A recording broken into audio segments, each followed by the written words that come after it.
Here's the D&D starter set box. Dungeons and Dragons. Everything you need to start playing the world's greatest role-playing game. Alright. Age 12 plus. D&D starter set rulebook. Dungeons and Dragons. Chapter 1, how to play. Getting started. 6 abilities. I don't even know if I'll be able to get through that section. My trusty glasses of seeing. Entropia universe. I'm playing that all day long, every day, for the rest of my life. Right now I'm sweating.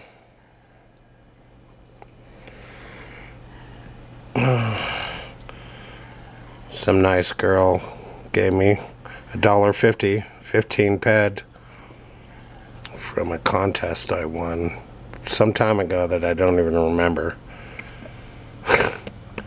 Alright. Age 12 plus. So this should be easy, right? I have never managed to read through this entire book.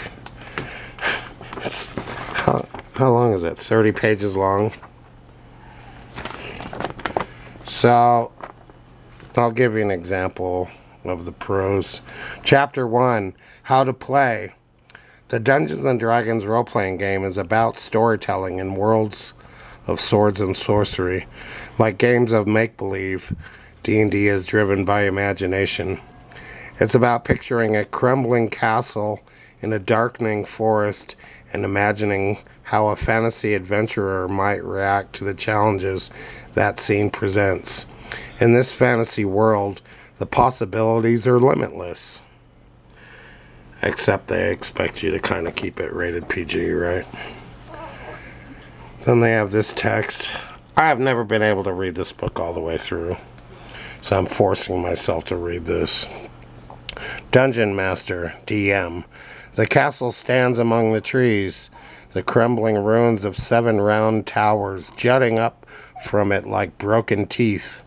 An archway littered with twisted shards of rusted metal gapes open at the top of a short flight of steps. 2 of the towers, speckled with dark arrow slits, loom beside the entryway, and a dark hall yawns behind. I yawn reading this. Philip, the cleric.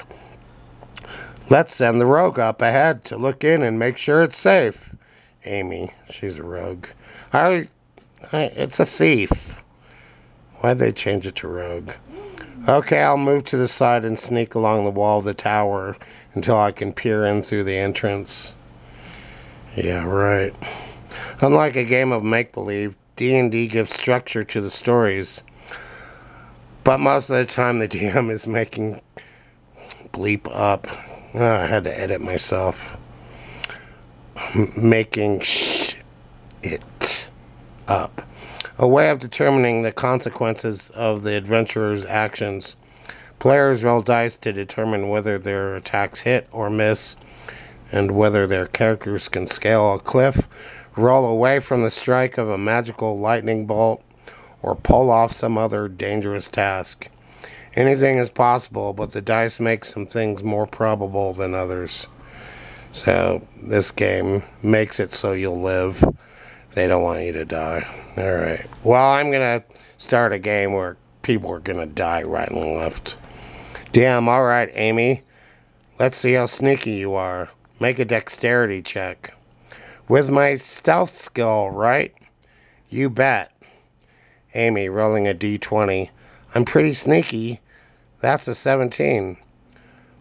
Okay, there's no sign that anyone notices you. And you're looking inside? This is like an episode of Scooby-Doo. When you play D&D, you take on the role of an adventurer, a skilled fighter, a devout cleric, a deadly rogue, deadly thief, or a spellcasting wizard. The character sheets included in this set describe 5 heroes to get you started. With some friends and a little imagination, you strike out on grand quests and daring adventures, testing yourself against an array of challenges and bloodthirsty monsters. One player takes on the role of the Dungeon Master, the game's lead storyteller and referee. The DM is in charge of the adventure, which appears in the adventure book, while the characters navigate the adventure's hazards and decide where to explore. The DM might describe the entrance to Cragmaw Castle, and the players decide what they want their adventurers to do. Will they boldly stride up to the fallen gate, or try to sneak up in case anyone's watching through those arrow slits, circle around the castle looking for another entrance, or cast a spell to cloak themselves in invisibility? The DM determines the results of the adventurer's actions and narrates what the characters experience. Because the DM can improvise to react to anything the players attempt, D&D is infinitely flexible, and each adventure can be exciting and unexpected. There's no winning and losing in D&D. That dialogue again. At least not the way those terms are usually understood. Together, the DM and the players create a story of bold adventurers who confront deadly perils. Sometimes an adventurer might come to a grisly end, torn apart by ferocious monsters, or done in by a nefarious villain. Even so, the other adventurers can search for powerful magic to revive their fallen comrade, or the player might choose to play a new character. The group might fail to complete an adventure successfully, but if the players had a good time and created a memorable story, they all win. Okay. That stuff gets to be a hard pill to swallow. So if I was 12 years old and I got this game, I'd be all excited to play it, and then I would try and read this and like, what the hell is going on? I don't know. The text isn't that much fun for me. It should be fun. Getting started. If this is your first time playing Dungeons & Dragons, start by reading the rest of this chapter. It tells you the most important rules you need to play the game. Someone needs to be the Dungeon Master for your first play experience. Since you're reading this, you're a good candidate to be the DM. If one of your friends knows how to play D&D already, you might want to ask that person to be the DM and help you learn the game. Once you've read this chapter, take a look at the first few pages of the adventure book. I don't know if I can make it through this chapter. It's so boring. That will help you understand the role of the DM and the basics of a D&D adventure.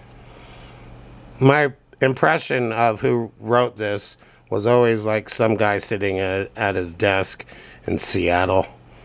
Each player chooses one character from the 5 options included. It's up to the players to turn these bare-bones characters into people by giving them names, describing their appearance, and bringing them to life. I wish this language was brought to life while playing through the adventure. If you have more than 5 players, it's okay for 2 players to use the same character, as long as they make the details of the character distinct. One cleric might be a jolly woman named Sephirus, while the other is a severe man named Albric. The language is kind of lifeless. Maybe that's it. The game uses the polyhedral dice that come with this set. In these rolls, the different dice are referred to by the letter D, followed by the number of sides. D4, D6, D8, D10. The 0 on the die represents a 10, D12, and D20. For instance, a D6 is a 6-sided die. I bet there is no one watching this video at this point. Percentile dice, or D100, work a little differently. You generate a number between 1 and 100 by rolling the 10-sided die twice. The first roll gives the tens digit, and the second gives the ones digit. If you roll a 7 and a 1, for example, the number rolled is 71. 2 zeros represent 100. When you need to roll dice, the rules tell you how many dice to roll of a certain type, as well as what modifiers to apply. For example, 3d8 +5 means you roll 3 8-sided dice, add them together, and add 5 to the total. Give me Gary Gygax any day. I like his writing. Even during the boring parts, it's still Gary's writing, and it's quite good. The structure of play, having 6 abilities, the core rule, advantage and disadvantage, ability checks, proficiency bonus, contests, skills. This version of the game just does not look fun. I like the old black and white art better. It's all slick. I can't make it through this booklet.